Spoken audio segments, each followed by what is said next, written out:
bring us to where we are now, to where we are asking for somebody to come in and save us. And they're already here. And if we ask, because of our free will, will you please save us? Well, then we've asked for it. And we've gotten exactly what it is that we deserved, because we didn't take responsibility as a race to fix our own problems and to deal with our own problems. We kept looking outside of ourselves. And, you know, this is why the Andromedans are so strong about us growing up and really taking responsibility for it. Now, how many human beings is the Andromeda Council in contact with on Earth? I remember you saying at one time 4. To my knowledge, they're in contact with 4. Beyond that, I don't know. I don't know if there are more, if there are going to be more. I know there's one in the United States, there's one in South America, one in Asia, one in Europe. But there are other groups that are here, you know, over 170, who may also on some level be talking to people and communicating, whether it's physical or telepathic or through mediumship, you know, dealing with the different spiritual levels. There's a lot of information that's being sent down here. Are they finding it's effective? Is it working? To a degree, it's not working as quickly as they want, simply because most people are incredibly apathetic. They're stuck in their 9 to 5. I have to make my mortgage payment. My kids got to get to school in the morning, and I don't give a damn about anything else. And unfortunately, that isn't going to work. It isn't going to save you. It isn't going to protect you. There's so much more going on here, you know, and we are just one small part of this whole picture that's going on, and we have to wake up. Period. Now, one of your contacts is a 4'11" light blue skinned being called Theseus. That's correct. Please describe his or her personality in detail. Theseus, well, he's very serious. He's very benevolent. He's considered a sage in his world. He's an incredible healer. He has perspectives on things that are just far beyond anyone that I know. He's very direct. He's very humble. He's very soft.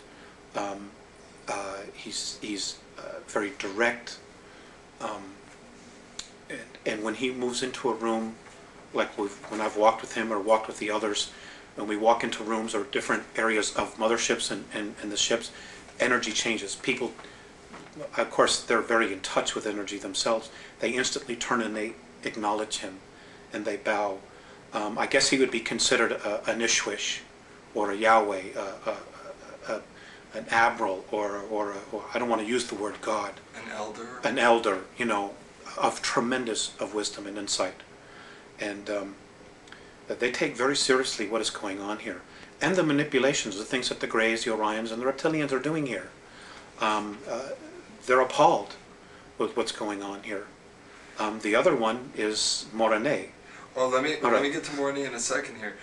You mentioned directness twice. With that in mind, what was the most memorable interaction you have shared with Theseus? They're all memorable. But I guess the single most, well, there's been 2, one that just occurred. But prior to that, the single most important one was I had just had a contact, and we had spent about an hour or so together, and I was very depressed, very sad. And as I'm leaving the ship, I was crying, and I turned around and I looked at him. And he looked at me and he smiled, and his words were, "The love that you withhold is the pain that you carry." That's been the most memorable one, only because of what that particular statement entails. When we leave our physical form, and you know what many of the Catholicisms teach, you know, you're judged by God. It just simply isn't true. We judge ourselves. And what I read in that statement is that when we cross over, we look at the places in our life where we withheld love, that we maybe didn't give enough. And we judge ourselves on that. So that's been the most profound one for me. And Morane, he's a 7.5 or 8 foot snow white skinned hairless being. Uh-huh. Also, he's light blue as well. Oh, light blue. I'm sorry. He's light blue. Can you describe his or her, can you describe his personality then in detail? He's serious, but he also has a really good sense of humor. He can snap me out of my depressions very quickly, and he has just a different perspective on of looking at things. He also tends to be part of their exploratory team. In other words, when there are times when they need to defend themselves or they're confronted with something, he takes on a military type of role. He's very, very fatherly, big brother. He's also one that he shows more emotion. He'll give you a hug or he'll put his arm around you, and he's just really, really wonderful in that sense. He's more human in that sense. He's not as sterile sometimes as Phaseus would appear to be. It's not that they're not loving, but sometimes Morene is a lot more animated, and I can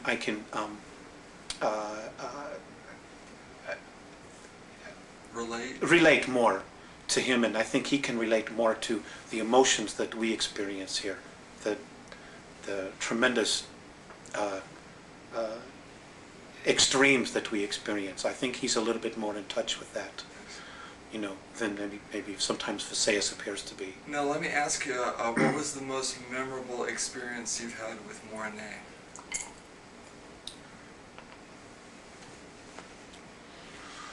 I can't talk about that. I won't talk about that. Okay. Now, please describe where and when you were born and your youth. That's not something I want to talk about either. Okay. In detail... Because it's not about me, it's about the information. Okay, that's fine. In detail, please describe your first contact at 8 years of age in 1964. I didn't really know anything about it. I just knew that I supposedly had fallen asleep, and when I woke up it was evening. Everybody had been looking for me, and I wasn't where I was. And when I took them back to show them where the imprint was, we were playing hide and go seek, and this was in the peninsula of Michigan, near Woodstock, Michigan. And people had been looking for me, and I wasn't there, and I got a spanking, because I wasn't where I was supposed to be, and I'd been missing for hours. I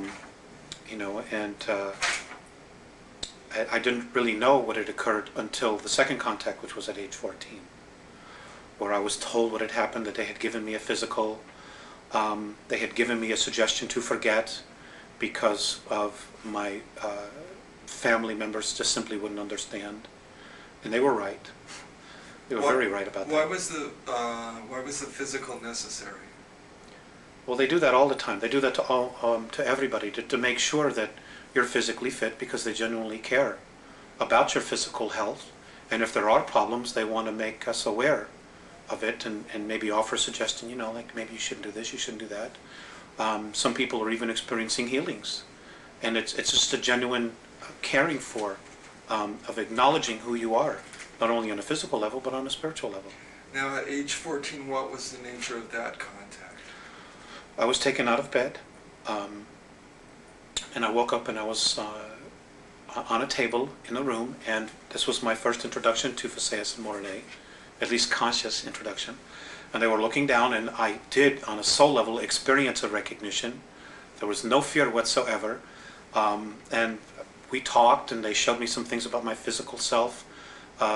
They also gave me a ball which recorded my entire energy field, who I was, who I've been in past lives.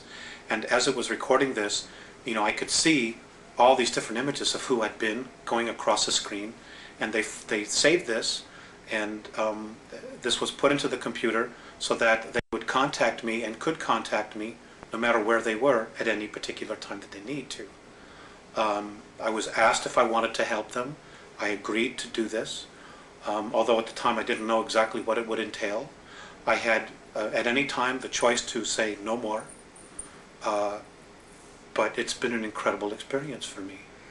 Alex, I presume then, if you had soul recognition of them, that you had had previous incarnations with them. this is